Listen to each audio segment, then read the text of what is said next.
Easy Mad. Hello दोस्तों, मैं doctor Numan Sajid और आप सभी का स्वागत है इजी मेड पे।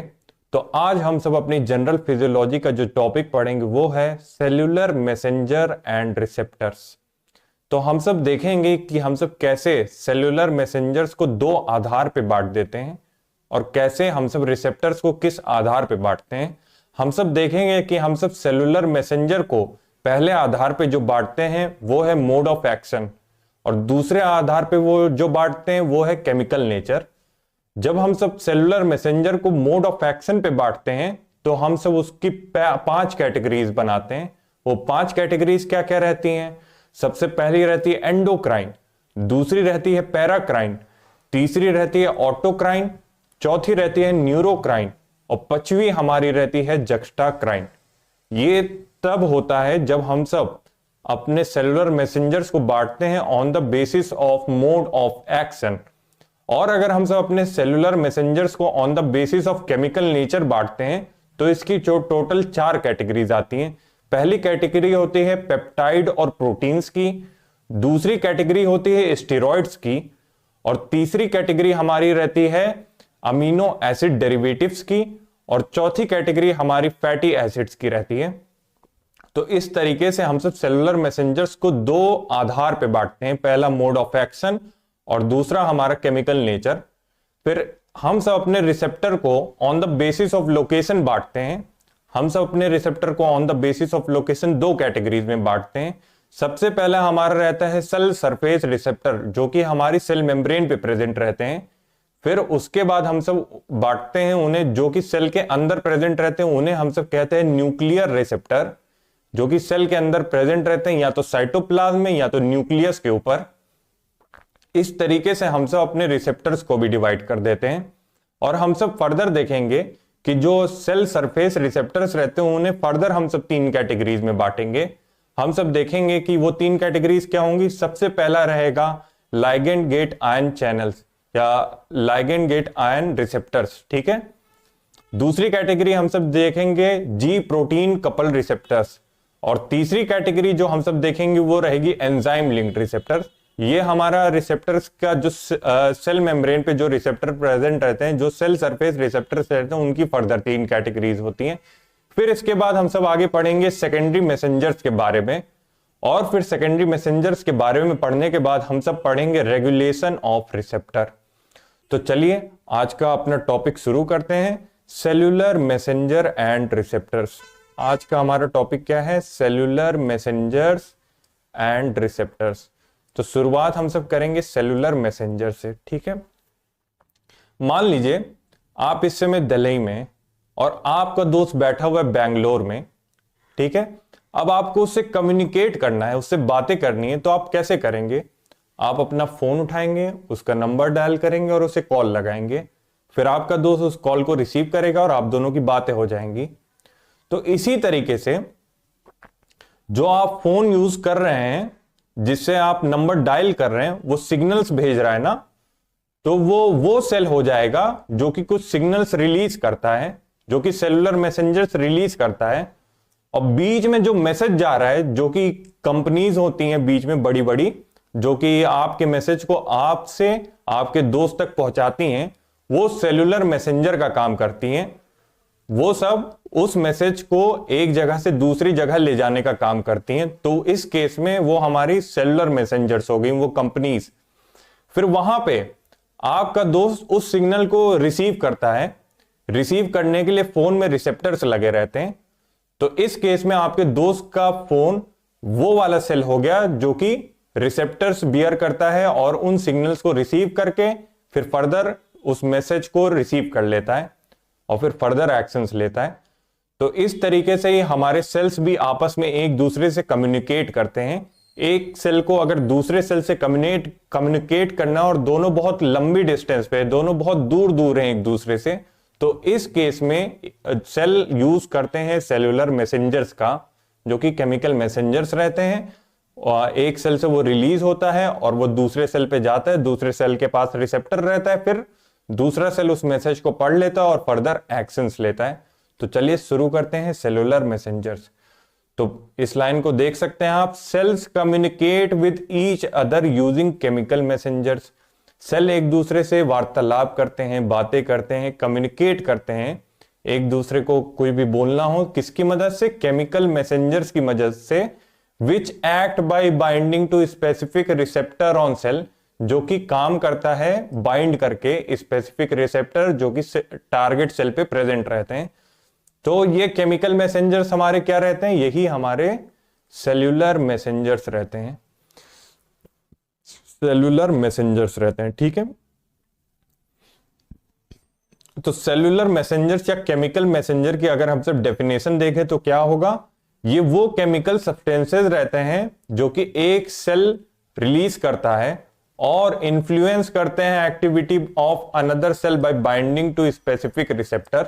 यानी सेल्यूलर मैसेंजर्स क्या होते हैं, सेल्यूलर मैसेंजर्स केमिकल सब्सटेंसेस रहते हैं जो कि एक सेल रिलीज करता है दूसरे सेल से कम्युनिकेट करने के लिए, और ये सेल्यूलर मैसेंजर्स हमारे इंपैक्ट डालते हैं उस टारगेट सेल पे जो कि इन सेल्यूलर मैसेंजर्स को रिसेप्टर की मदद से रिसीव करता है। ठीक है, तो डेफिनेशन क्या होगी, chemical substances released by one cell that influence the activity of another cell by binding to specific receptor। अब हमने क्या देखा था, सेल्यूलर मैसेंजर्स को हमने दो आधार पे उनका डिवीजन किया था।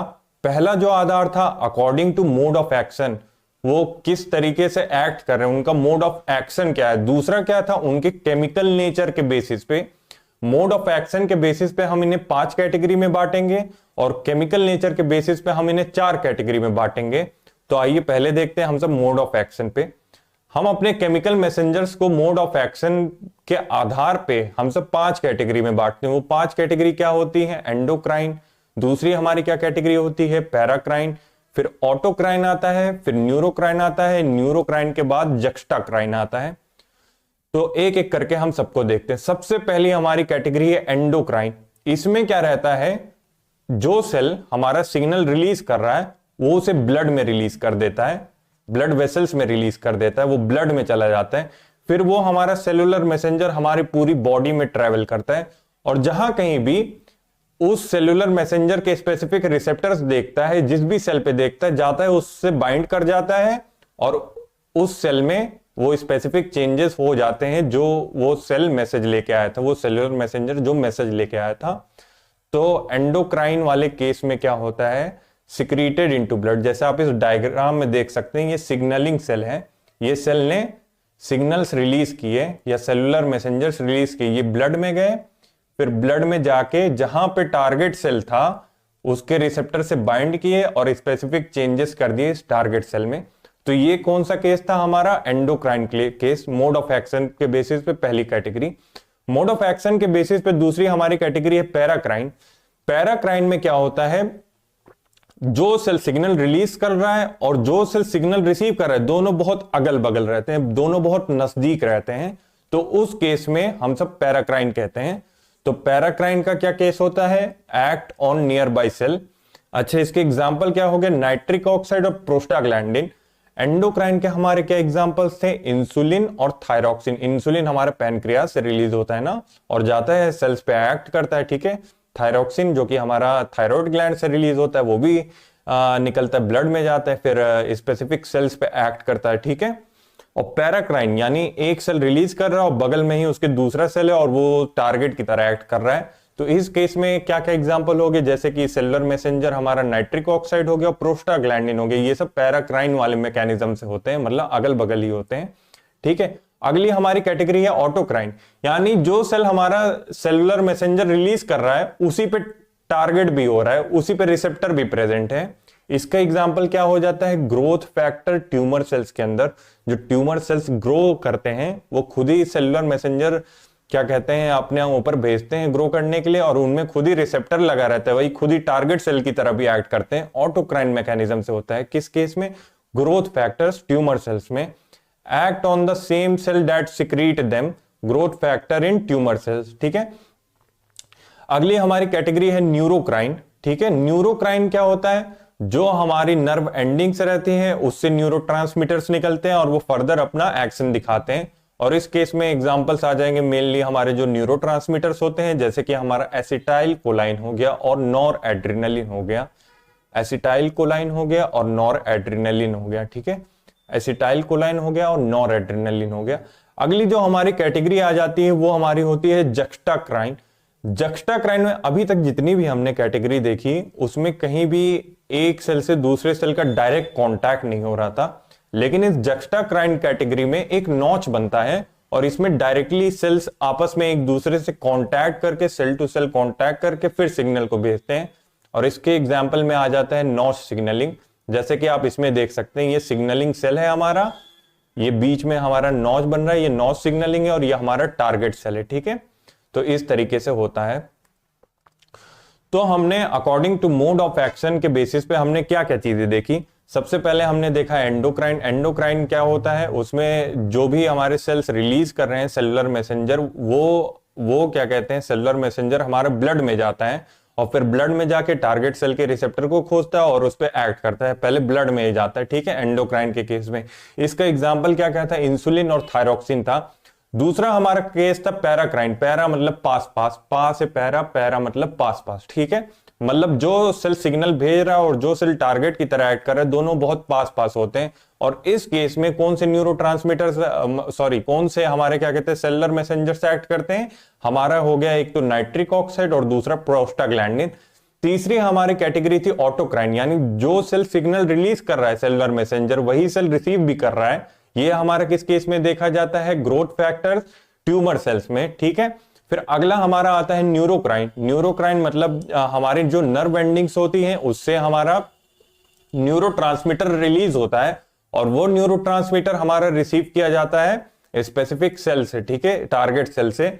और इसके केस में हमारे जितने भी न्यूरोट्रांसमीटर्स होते हैं वो आते हैं, जैसे कि हमारा नॉरएड्रेनालिन हो गया और हमारा एसिटाइल कोलिन हो गया। ये हमारी इस कैटेगरी में आ जाता है, न्यूरोक्राइन की कैटेगरी में। अगला हमारा जो कैटेगरी था वो था जक्स्टाक्राइन। जक्स्टाक्राइन में direct cell to cell contact होता है और इसका एग्जांपल आता है नॉच सिग्नलिंग, जैसे कि आप सब डायग्राम देख सकते हो। पैराक्राइन में देखो सेल्स बहुत आसपास हैं, ऑटोक्राइन में खुद ही रिलीज कर रहा है, खुद ही रिसीव कर ले रहा है, न्यूरोक्राइन में न्यूरॉन्स इन्वॉल्व हो गए, ठीक है, और न्यूरोट्रांसमीटर्स रिलीज हो रहे हैं, ठीक है। जक्स्टाक्राइन में नॉच बन रहा है, सेल टू सेल कांटेक्ट हो रहा है। तो हमने ये अपने सेलुलर मैसेंजर्स की कैटेगरी देख ली on the basis of mode of action. अब हम सब अपने सेलुलर मैसेंजर की कैटेगरी देखने जा रहे हैं on the basis of chemical nature. तो केमिकल नेचर के बेसिस पे हम सब इसे 4 कैटेगरीज में बांटते हैं। सबसे पहला होता है प्रोटीन एंड पेप्टाइड वाली कैटेगरी, दूसरी होती है स्टेरॉइड वाली कैटेगरी, और फिर तीसरी हमारी होती है अमीनो एसिड डेरिवेटिव वाली कैटेगरी, और चौथी हमारी होती है फैटी एसिड डेरिवेटिव वाली कैटेगरी। पेप्टाइड एंड प्रोटीन में क्या होता है, या तो वो पेप्टाइड की पूरी चेन रहती है यानी बहुत सारे अमीनो एसिड रहते हैं, और या तो वो टोटल एक प्रोटीन बना देता है, मतलब बहुत सारे amino acid, more than 100 amino acid मिलके प्रोटीन बनाते हैं ना, ठीक है। तो इस केस में क्या क्या हमारा आ जाता है, इंसुलिन हो गया, एंटी डायरेटिक हार्मोन हो गया हमारा, और ग्रोथ हार्मोन हो गया, ये हमारे इस केस में आ जाते हैं। अच्छा, स्टेरॉइड्स के केस में मेनली जितने भी हमारे क्या कहते हैं सेक्स हार्मोन्स रहते हैं वो आते हैं, जैसे टेस्टोस्टेरोन हो गया, हमारा ईस्ट्रोजन हो गया, ठीक है, और उसके अलावा हमारे कॉर्टिसोल और एल्डोस्टेरोन आता है, ठीक है, कॉर्टिसोल और एल्डोस्टेरोन। अच्छा, अमीनो एसिड डेरिवेटिव्स में हमारा एपिनेफ्रिन और थायरोक्सिन आ जाता है। फैटी एसिड डेरिवेटिव में हमारा प्रोस्टाग्लैंडिन और ल्यूकोट्राइन्स आता है। तो फिर से अगर हम सब देखें तो पेप्टाइड और प्रोटीन के केस में क्या क्या आते हैं, पेप्टाइड और प्रोटीन के केस में बेसिकली हमारे पिट्यूटरी के हार्मोन, जो भी हार्मोन्स हमारे पिट्यूटरी ग्लैंड से सिक्रीट होते हैं वो आते हैं, और हमारे क्या कहते हैं इंसुलिन भी आ जाता है इस केस में, जो कि हमारे पैनक्रियास सिक्रीट होता है, ठीक है। एंटी डायरेटिक हार्मोन हमारा पोस्टीरियर पिट्यूटरी से सिक्रीट होता है, और फिर हमारा ग्रोथ हार्मोन क्या कहते हैं एंटीरियर पिट्यूटरी से आता है। तो मेनली पेप्टाइड और प्रोटीन वाले केस में हमारे मेनली पिट्यूटरी वाले हार्मोन्स आते हैं, ठीक है, और इंसुलिन जो कि हमारे पैनक्रियास से सिक्रीट होता है वो भी इस केस में आ जाते हैं पेप्टाइड एंड प्रोटीन के केस में। स्टेरॉइड वाले केस में जो स्टेरॉइड से बने रहते हैं वो आते हैं, जैसे मेनली हमारे सेक्स हार्मोन्स हो गए, सेक्स हार्मोन में हमारे टेस्टोस्टेरोन हो गया, ईस्ट्रोजन हो गया, प्रोजेस्टेरोन हो गया, ये सब इस कैटेगरी में आते हैं स्टेरॉइड वाली में। इसके अलावा हमारा कॉर्टिसोल हो गया, और कोर्टिसोल के अलावा हमारा एल्डोस्टेरॉन हो गया, ये सब भी आते हैं, ठीक है, जो कि हमारे एड्रिनल ग्लैंड से आते हैं, ठीक है। और फिर उसके अलावा हमारे amino acid derivative, amino acid derivative में हमारा क्या क्या रहता है, एपिनेफ्रिन हो गया, उसके अलावा एक थायराइड का हार्मोन थायरोक्सिन रहता है, वो भी अमीनो एसिड डेरिवेटिव रहता है, ठीक है। और फैटी एसिड डेरिवेटिव में हमारे क्या क्या आ जाते हैं, प्रोस्टाग्लैंडिन और ल्यूकोट्राइंस आ जाते हैं, प्रोस्टाग्लैंडिन और ल्यूकोट्राइंस। पेप्टाइड एंड प्रोटीन में सारे पिट्यूटरी हार्मोन्स आते हैं, इंसुलिन आ जाता है, स्टेरॉइड्स में कोर्टिसोल आता है, एल्डोस्टेरोन आता है, सारे सेक्स हार्मोन्स आ जाते हैं। अमीनो एसिड डेरिवेटिव में एपिनेफ्रिन, थायरोक्सिन, ये सब आ जाते हैं। और फैटी एसिड डेरिवेटिव में हमारा प्रोस्टाग्लैंडिन और ल्यूकोट्राइंस आ जाते हैं, ठीक है। अब आ जाते हैं अपने अगले टॉपिक पे, रिसेप्टर। अब आपने अपने दोस्त को कॉल लगाई थी ना, अब अगर आप कॉल लगा रहे हो अपने दोस्त को लेकिन इसका फोन खराब है या उसके पास फोन ही नहीं है, नंबर बंद पड़ा है, उसने अपना सिम अपने फोन में लगाया नहीं है, तो क्या वो कॉल को रिसीव कर पाएगा? नहीं कर पाएगा, क्योंकि उसके लिए कोई रिसेप्टर चाहिए, फोन चाहिए, वरना उस सिम का कोई काम नहीं रह जाएगा, उस सेलुलर मैसेंजर का कोई काम नहीं रह जाएगा, बीच में जो मैसेज आए, एक रिसेप्टर का होना जरूरी है। तो रिसेप्टर्स की डेफिनेशन पढ़ लें। Definition, receptors are specific protein that binds ligands. Ligands basically messengers को ही कहते हैं। लाइगेंड कुछ भी हो सकता है हमारा, जो कि एक मैसेंजर की तरह काम कर रहा है, कुछ भी हो सकता है, वो कोई भी मॉलिक्यूल हो सकता है वो कोई न्यूरोट्रांसमीटर हो सकता है वो कोई ड्रग हो, या कुछ भी हो सकता है, ठीक है। लाइगेंड जो कि मैसेंजर की तरह काम कर रहा है and initiate a cellular response. तो रिसेप्टर्स क्या है? रिसेप्टर्स भी प्रोटीन्स हमारी होती हैं। रिसेप्टर्स आर स्पेसिफिक प्रोटीन, वो स्पेसिफिक प्रोटीन सेल में, टारगेट सेल में प्रेजेंट रहती हैं, वो स्पेसिफिक प्रोटीन जो कि हमारे टारगेट सेल में प्रेजेंट रहती हैं, जो कि सेलुलर मैसेंजर जो आ रहा है, जिसे लाइगेंड भी कहते हैं, उससे बाइंड करती हैं और एक सेलुलर रिस्पॉन्स, एक सेल में कोई रिस्पॉन्स जनरेट करती हैं। तो रिसेप्टर्स हमारे क्या हैं? प्रोटीन्स हैं, जो कि बाइंड करती हैं किससे? हमारे लाइगेंड से, जो कि आ रहा है सेलुलर मैसेंजर, और फिर सेलुलर रिस्पॉन्स जनरेट करती हैं हमारे सेल में। ये हमारे रिसेप्टर्स होते हैं, उनकी डेफिनेशन होती है। तो रिसेप्टर को हम सब लोकेशन के बेसिस पे दो कैटेगरी में बांटते हैं। अगर वो सेल मेम्ब्रेन पे ही प्रेजेंट है तो उसे हम सब सेल सरफेस रिसेप्टर कह देते हैं, और अगर वो सेल के अंदर प्रेजेंट है तो हम सब उसे इंट्रासेलुलर रिसेप्टर या न्यूक्लियर रिसेप्टर कह देते हैं, ठीक है। क्या दो कैटेगरी होती हैं? सबसे पहली कैटेगरी होती है सेल सरफेस रिसेप्टर, या इसी को मेम्ब्रेन रिसेप्टर भी कहते हैं, और दूसरी कैटेगरी रहती है इंट्रासेलुलर रिसेप्टर या न्यूक्लियर रिसेप्टर, ठीक है। ये on the basis of location ही हम इन रिसेप्टर्स को बांटते हैं। तो जो पहली कैटेगरी को अगर हम सब देखें कि सेल सरफेस रिसेप्टर या मेम्ब्रेन रिसेप्टर, इस हिसाब से रिसेप्टर्स को फर्दर, मतलब मेम्ब्रेन में 3 टाइप के फर्दर रिसेप्टर्स प्रेजेंट होते हैं, फर्दर 3 कैटेगरीज में बांटा जा सकता है। मतलब सेल मेम्ब्रेन पे 3 टाइप के बेसिकली रिसेप्टर्स प्रेजेंट रहते हैं। सबसे पहला रहता है आयन चैनल लिंक्ड रिसेप्टर, जिसको हम सब लाइगेंड गेटेड रिसेप्टर भी कहते हैं। आयन चैनल लिंक्ड रिसेप्टर, जिसको हम सब लाइगेंड गेटेड रिसेप्टर भी कहते हैं। दूसरा हमारा होता है जी प्रोटीन कपल्ड रिसेप्टर, ठीक है। तीसरी हमारी कैटेगरी रहती है एंजाइम लिंक्ड रिसेप्टर। तो हमारे सेल सरफेस रिसेप्टर्स की कौन 3 कैटेगरीज रहती हैं? सबसे पहली जो कैटेगरी रहती है वो हमारी रहती है आयन चैनल लिंक्ड रिसेप्टर, ठीक है, आयन चैनल लिंक्ड रिसेप्टर। दूसरी हमारी रहती है जी प्रोटीन कपल्ड रिसेप्टर, और तीसरी हमारी रहती है एंजाइम लिंक्ड रिसेप्टर, ठीक है, एंजाइम लिंक्ड रिसेप्टर। तो आयन चैनल रिसेप्टर्स क्या होते हैं? आयन चैनल रिसेप्टर्स बेसिकली वो रिसेप्टर्स रहते हैं जो कि हमारे क्या कहते हैं, उन जगह पे प्रेजेंट है जहां पे आयन का आदान प्रदान होना है, ठीक है। अगर इस रिसेप्टर से लाइगेंड आके बाइंड करता है तो वो जगह ओपन हो जाती है और आयंस आराम से फ्लो कर पाते हैं। ये बहुत फास्ट रहते हैं, ये जो आयन चैनल लिंक्ड रिसेप्टर रहते हैं, इनका रिस्पांस बहुत फास्ट रहता है। जैसे लाइगेंड बाइंड करता है वैसे ही क्या कहते हैं, ओपन होता है या हमारा चैनल, और तुरंत हमारे क्या कहते हैं, सारे जितने भी आयंस है वो उनका फ्लो स्टार्ट हो जाता है। जैसे कि आप इस डायग्राम में देख सकते हैं, ligand gated ion channel receptors, ये हमारा रिसेप्टर है, ये जो आप देख रहे हैं ये हमारा रिसेप्टर है। ये येलो कलर के हमारे आयंस है, ये अंदर जाने की कोशिश कर रहे हैं पर जा नहीं पा रहे क्योंकि गेट यहाँ पे क्लोज्ड है। गेट यहां पे क्लोज है। गेट कब खुलेगा? जब इस रिसेप्टर से, इस ligand gated ion channel receptor से कोई लाइगेंड आके बाइंड करेगा। वो लाइगेंड क्या हो सकता है? वो कोई ड्रग हो सकती है, वो कोई न्यूरोट्रांसमीटर हो सकता है, ठीक है। जब वो आके बाइंड करेगा तभी ये गेट खुलेगा। अब देखिए इस डायग्राम में, ये लाइगेंड आके इस ligand gated ion channel receptor से बाइंड किया। ये हमारा ligand gated ion channel receptor है, इससे आके हमारा लाइगेंड बाइंड किया। अब जैसे लाइगेंड इससे बाइंड किया वैसे ही ये चैनल ओपन हो गया, ये चैनल ओपन हो गया और आयंस हमारे फटाफट फटाफट एक पार से दूसरी पार जाने लगे, एक पार से दूसरी पार जाने लगे। इसका एग्जाम्पल हमारा क्या रहता है? निकोटिनिक एसिटाइल कोलाइन रिसेप्टर्स, ठीक है। निकोटिनिक एसिटाइल कोलाइन रिसेप्टर, इसका सबसे बढ़िया एग्जांपल ये है, निकोटिनिक एसिटाइल कोलाइन रिसेप्टर्स। जब आप नर्व मसल फिजियोलॉजी पढ़ोगे तो वहां पे इन रिसेप्टर्स का नाम आएगा। आप पूरी मैकेनिज्म देखोगे कि कैसे कैसे क्या कहते हैं नर्व और मसल आपस में इंटरेक्ट करते हैं, कैसे न्यूरोमस्कुलर जंक्शन इंटरेक्ट करता है और वहां पे इन रिसेप्टर्स का रोल रहता है। Nicotinic acetyl कोलाइन receptor. तो दूसरी जो हमारी कैटेगरी थी वो हमारी थी जी प्रोटीन कपल्ड रिसेप्टर। जी प्रोटीन कपल्ड रिसेप्टर, ये जो हमारा जी प्रोटीन कपल्ड रिसेप्टर है ये सबसे कॉमन टाइप का है, हमारे बॉडी में सबसे ज्यादा यही पाया जाता है, जी प्रोटीन कपल्ड रिसेप्टर। इसमें सेकेंडरी मैसेंजर्स इन्वॉल्व रहते हैं। इस जी प्रोटीन कपल्ड रिसेप्टर के केस में सेकेंडरी मैसेंजर्स इन्वॉल्व रहते हैं। और इसका एग्जांपल क्या हुआ? बीटा एड्रीनर्जिक रिसेप्टर, वो रिसेप्टर जो कि एड्रिनलिन के लिए रहते हैं, बीटा एड्रीनर्जिक रिसेप्टर। वो चाहे हमारे हार्ट में रहते हैं, हमारे तमाम ऑर्गन्स में पाए जाते हैं। उनकी भी फर्दर कैटेगरी रहती है, बीटा 1, बीटा 2, बीटा 3, वो आप फार्मा में पढ़ोगे अगले साल, ठीक है।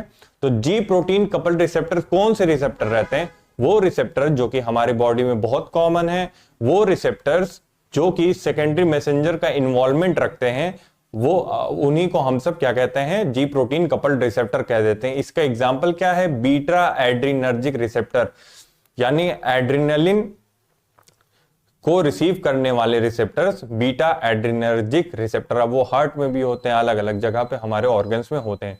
अब जैसे आप इस डायग्राम में देख सकते हैं, ये हमारा रिसेप्टर है, ये हमारा रिसेप्टर है जो कि हमारे सेल मेम्ब्रेन में प्रेजेंट है, ठीक है।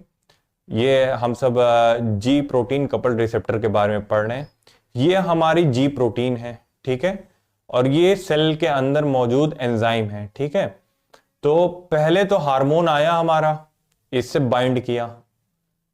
जब हार्मोन आके हमारा रिसेप्टर से बाइंड करता है तो जी प्रोटीन हमारी आती है, रिसेप्टर से बाइंड कर जाती है। फिर जैसे ही हार्मोन उस जगह को खाली करता है तो जी प्रोटीन हमारी जो रहती है वो जाती है एंजाइम से बाइंड कर जाती है।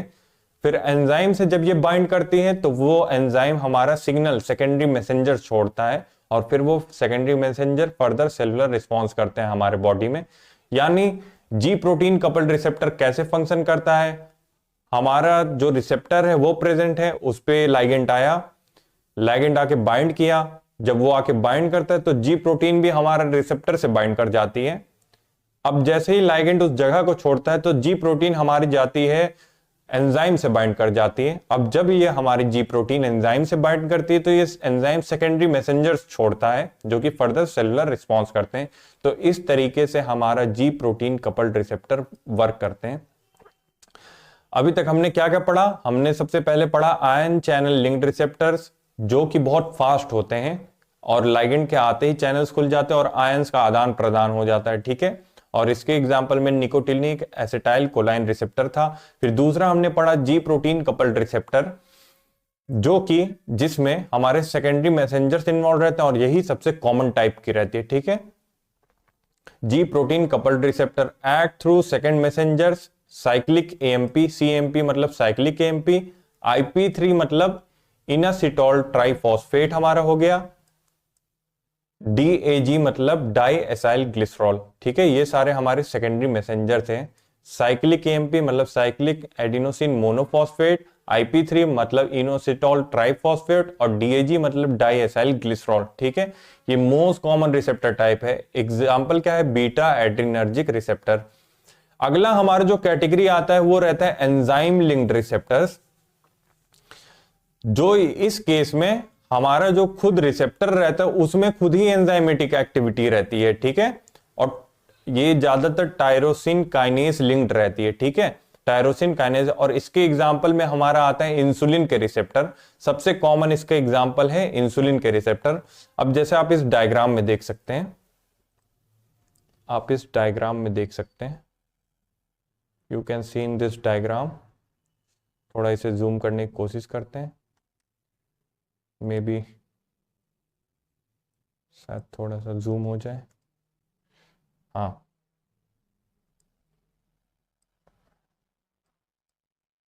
तो आप इस डायग्राम में देख सकते हैं साफ साफ, थोड़ा सा जूम आउट करते हैं। आप इस डायग्राम में देख सकते हैं, ये हम सब एंजाइम लिंक रिसेप्टर की बात कर रहे हैं। ये जो है हमारे रिसेप्टर हैं, ठीक है, ये हमारे रिसेप्टर हैं। अभी ये दूर दूर हैं, ठीक है, अभी ये दूर दूर है क्योंकि इस पे अभी सिग्नल मॉलिक्यूल नहीं आया है, ठीक है।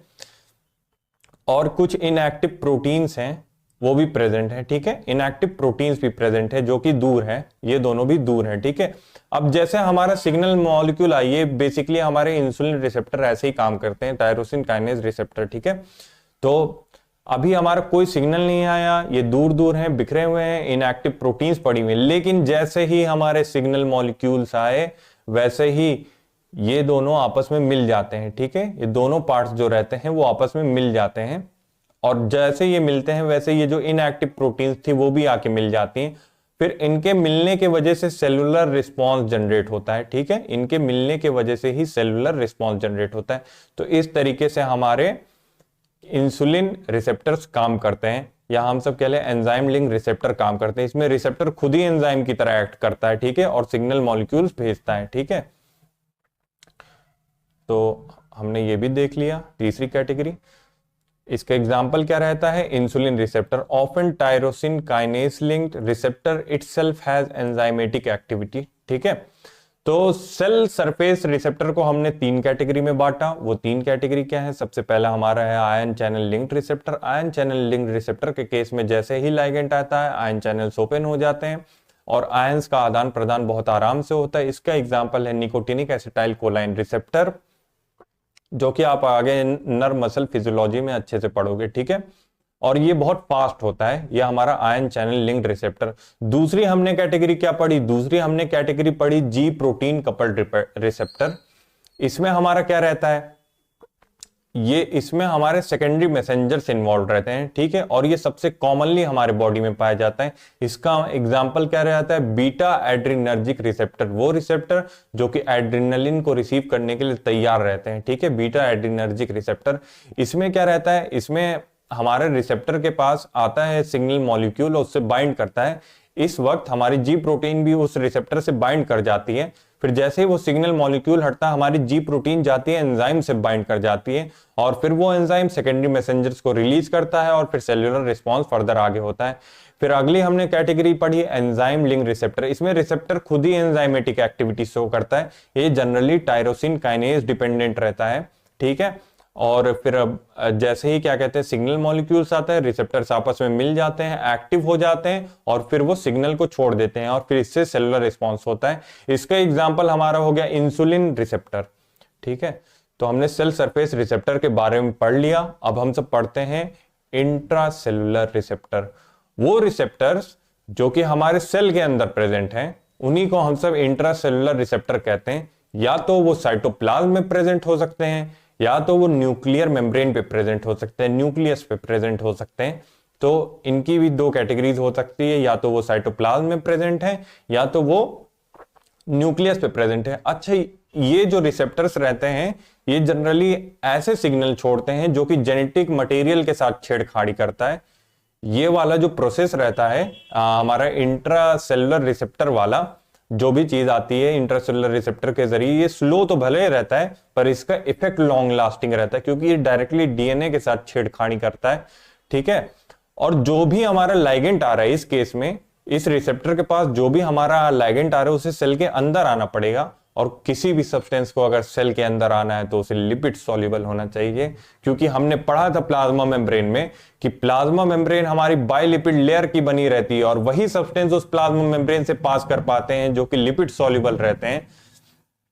तो जो भी हमारा लाइगेंट आएगा, जो भी हमारा क्या सेलुलर मैसेंजर आएगा, उसी लिपिड सॉल्युबल होना जरूरी है, तभी वो उस रिसेप्टर से जाके बाइंड कर पाएगा और फिर रिस्पॉन्स जनरेट होगा, फिर जिससे जेनेटिक मटेरियल में छेड़खानी होगी। ठीक है, तो आइए देखते हैं हम सब इंट्रा सेल्यूलर, या इसी का नाम रहता है न्यूक्लियर रिसेप्टर। ठीक है, कहां पे लोकेशन रहती है, या तो साइटोप्लाज्म में या तो न्यूक्लियस में। इसकी लोकेशन कहां कहां हो सकती है, या तो साइटोप्लाज्म में रहती है या तो न्यूक्लियस में रहती है। Ligand must be lipid soluble, और लाइगेंड को लिपिड सॉल्युबल होना चाहिए, उस सेल्यूलर मैसेंजर को लिपिड सॉल्युबल होना चाहिए। क्यों? क्योंकि रिसेप्टर सेल के अंदर प्रेजेंट है, और अगर उसे सेल के अंदर आना है तो उसे प्लाज्मा मेम्ब्रेन को भेजना पड़ेगा, और अगर उसे प्लाज्मा मेम्ब्रेन को पार करना है तो उसे लिपिड सॉल्युबल होना जरूरी है। एक्ट कैसे करता है? By altering gene transcription, genetic level पे काम करता है, डायरेक्ट जीन के ट्रांसक्रिप्शन को एल्टर कर देता है। ठीक है, ट्रांसक्रिप्शन मतलब क्या होता है? डीएनए से आरएनए बनना। ठीक है, उस लेवल पे अल्टरेशन करता है। ठीक है, स्लो तो रहता है पर लॉन्ग लास्टिंग रहता है स्लो, धीमा है पर क्या कहते हैं, देर तक टिकता है। इसके एग्जाम्पल्स में हमारे जितने भी स्टेरॉयड हार्मोन है वो आ जाते हैं, हमारा थायराइड हार्मोन आता है और हमारा विटामिन डी आता है। ठीक है, इसके एग्जाम्पल में हमारे क्या क्या आ जाएंगे? जो भी हमारे स्टेरॉयड हार्मोन्स हैं, स्टेरॉयड हार्मोन्स में हमारे सेक्स हार्मोन्स थे, कोर्टिसोल था, एल्डोस्टेरोन था। ठीक है, उसके अलावा हमारे थायराइड हार्मोन आ जाते हैं, थायराइड हार्मोन के अलावा हमारा विटामिन डी आ जाता है।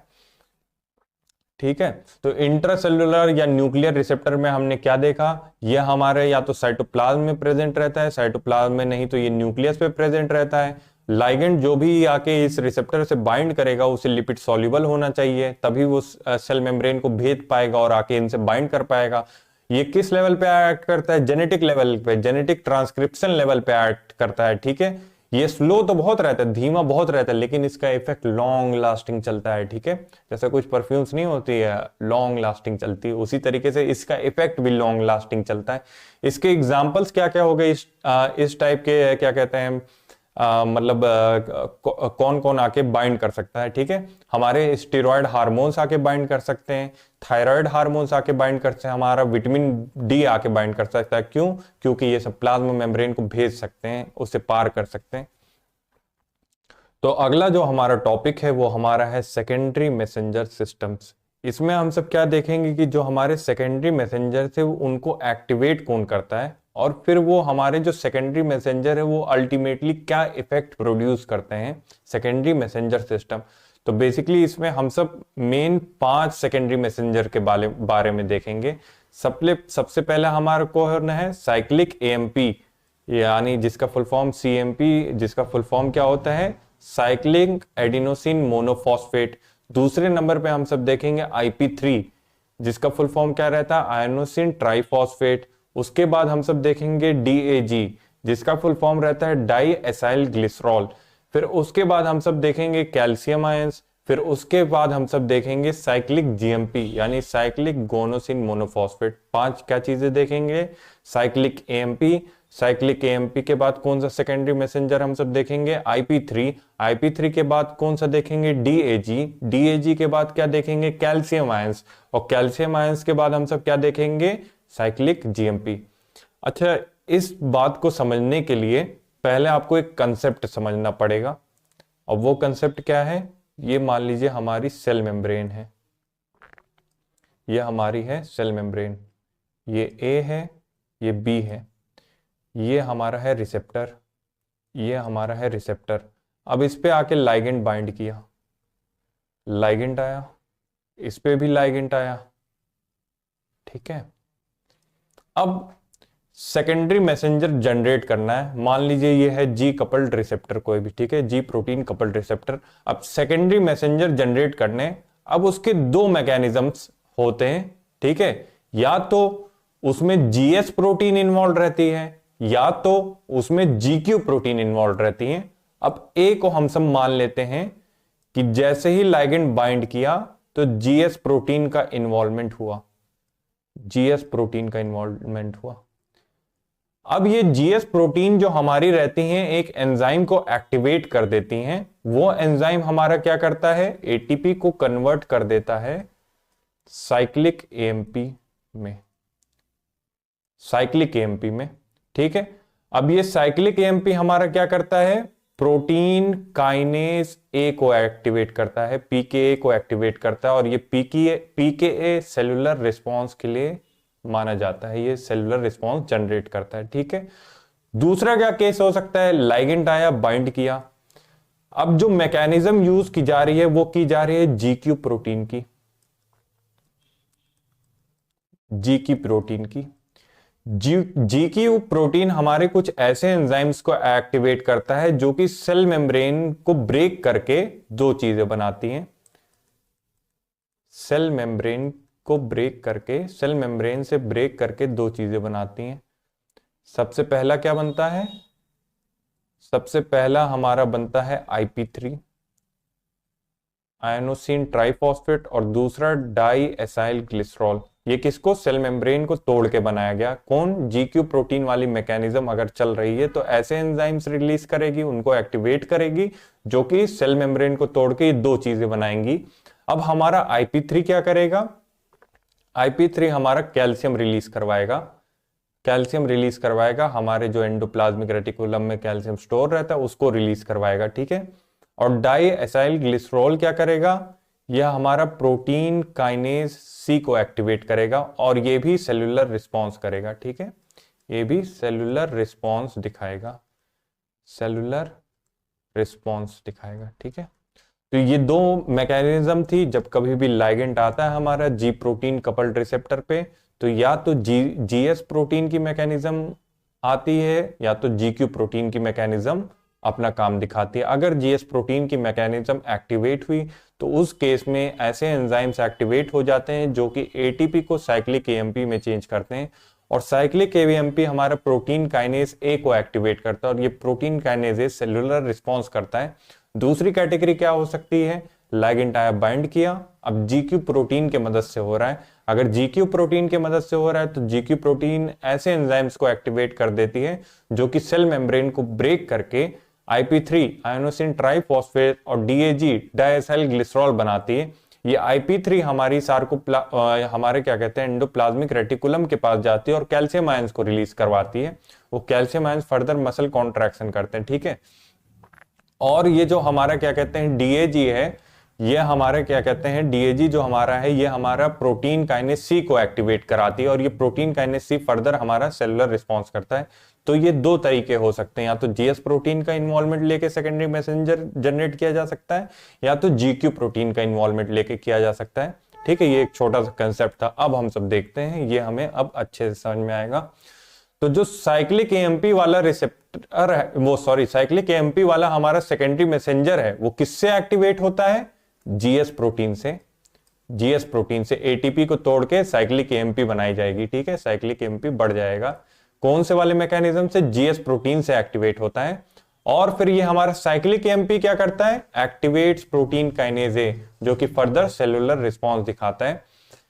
अब जो हमारा IP3 है वो कहां से आता है, या DAG है, दोनों हमारे जीक्यू प्रोटीन से आते हैं, दोनों हमारे जीक्यू प्रोटीन से आते हैं। ये दोनों इसे बनाते हैं, क्यों, ये दो जीक्यू प्रोटीन जो हमारी रहती है उन एंजाइम्स को एक्टिवेट कर देती है जो कि सेल मेम्ब्रेन को तोड़ के IP3 और DAG बनाते हैं, ठीक है।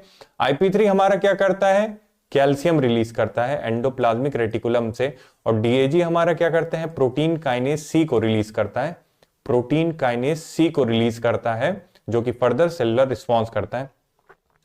इसके अलावा, इन तीनों के अलावा जो हमारे क्या कहते हैं सेकेंडरी मैसेंजर्स रहते हैं, वो है कैल्शियम आयन और साइक्लिक जीएमपी। कैल्शियम आयन को एक्टिवेट करने वाला हमारा IP3 रहता है, ये हमने देखा ही अभी ऊपर, ठीक है। और कैल्शियम आयन हमारा क्या करता है, मसल कॉन्ट्रैक्शन करवाता है और सिक्रीशन करवाता है। साइक्लिक जीएमपी को एक्टिवेट करने वाला हमारा नाइट्रिक ऑक्साइड रहता है, और नाइट्रिक ऑक्साइड हमारा जैसे बढ़ा वैसे साइक्लिक जीएमपी एक्ट किया, और साइक्लिक जीएमपी जैसे इफेक्ट में आया वो स्मूथ मसल का रिलैक्सेशन करवाता है। यानी जो हमारा कैल्शियम है वो IP3 से एक्टिवेट होता है। कैल्शियम क्या करता है, मसल का कॉन्ट्रैक्शन करवाता है और सिक्रीशन करवाता है। और जो हमारा साइक्लिक जीएमपी या CGMP है वो नाइट्रिक ऑक्साइड से एक्टिवेट होता है, और ये हमारा CGMP क्या करवाता है, स्मूथ मसल का रिलैक्सेशन करवाता है। तो आई होप आपको इतना सब समझ में आ गया होगा। हमारा सेकेंडरी मैसेंजर सिस्टम भी खत्म हो गया। अब हम सब आ जाते हैं रिसेप्टर का रेगुलेशन। रिसेप्टर के रेगुलेशन दो टाइप से किए जा सकते हैं, या तो अप रेगुलेशन या तो डाउन रेगुलेशन। जब कभी भी हमारी बॉडी नोटिस करती है कि एक पर्टिकुलर हार्मोन है, मान लो कोई भी हार्मोन, एक पर्टिकुलर हार्मोन है, उसका अमाउंट बॉडी में बहुत कम है, जितना होना चाहिए, जिस रेंज में होना चाहिए उस रेंज से बहुत कम है, तो हमारी बॉडी क्या करती है, उस पर्टिकुलर हार्मोन्स के रिसेप्टर्स का नंबर बढ़ा लेती है। इसी को अप रेगुलेशन कहते हैं, उनका नंबर्स बढ़ा लेती है, इसी को अप रेगुलेशन कहते हैं। कोई भी हार्मोन हमारी बॉडी में बहुत दिनों से बहुत कम मात्रा में रिलीज हो रहा है, तो हार्मोन वेस्ट ना हो, वो अच्छे से डिटेक्ट किया जाए, इसलिए हमारे सेल्स उसके रिसेप्टर्स को बढ़ा लेते हैं कि थोड़ा भी कहीं से आए, इधर से नहीं तो उधर से पकड़ ही लेंगे और फिर उसे डिटेक्ट करके काम करेंगे। ये कब होता है, जब हार्मोन लगातार कम अमाउंट में सिक्रीट हो रहा है, तो रिसेप्टर्स का अमाउंट बढ़ जाना, और इसी को अप रेगुलेशन कहते हैं। वहीं इसका अपोजिट, हमारी बॉडी देख रही है कि बहुत दिनों से कोई हार्मोन हमारे ब्लड में बहुत ज्यादा बढ़ा हुआ है, जब देखो तब बढ़ा ही रहता है, तो हमारे ये जो उस पर्टिकुलर हार्मोन के रिसेप्टर्स रहते हैं उनको कम कर दिया जाता है, और इसे डाउन रेगुलेशन कहते हैं। तो देख लेते हैं अप रेगुलेशन।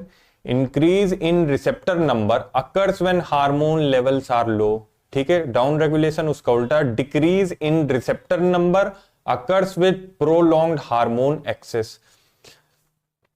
अच्छा, इसका सबसे डाउन रेगुलेशन का एक बहुत बढ़िया एग्जांपल है हमारा इंसुलिन से रेजिस्टेंट हो जाना, डायबिटीज मेलाइटस हो जाना।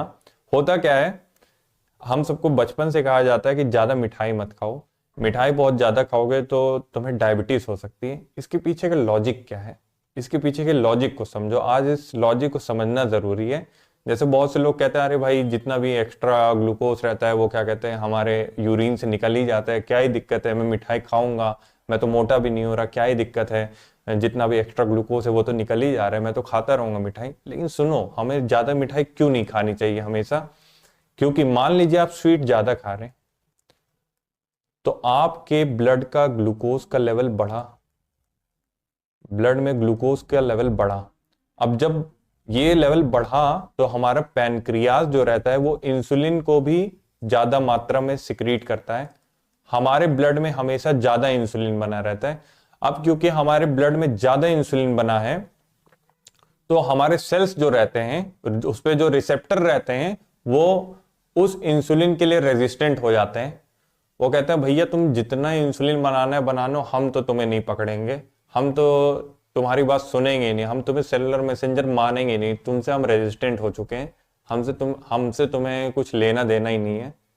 अपना नंबर भी साथ साथ क्या कहते हैं, डिक्रीज कर लेते हैं।